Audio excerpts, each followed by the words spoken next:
cabañas de Spruce Knot? No quieren que les pasemos llamadas. ¿Has tenido buen viaje? Sí, perfecto. Que quede claro que en lo que esté metido yo no tengo nada que ver. ¿Puedo irme? De hecho, ya me iba. Hola.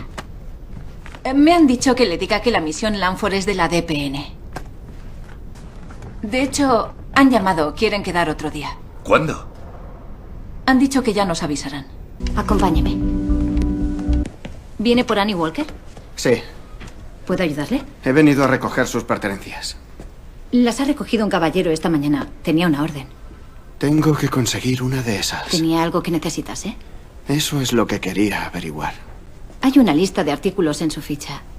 Puedo hacerle una copia. Sería estupendo, sí, gracias. Bien. Solo serán unos minutos. De acuerdo. Aquí tiene. ¿Me haría el favor de leérmelo? Me he dejado las gafas en el coche. Claro. Disculpe. Veamos. Pantalones, zapatos, blusa, pendientes, cartera, pasaporte. ¿Pasaporte? ¿Por qué iba a llevarlo encima? Tal vez se iba de viaje. No, iba a reunirse conmigo.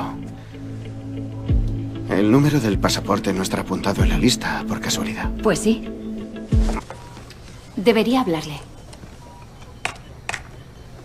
¿Puede oírme? Lo cierto es que nadie lo sabe. Pero yo creo que sí. Le he dejado comida a los pies de la cama.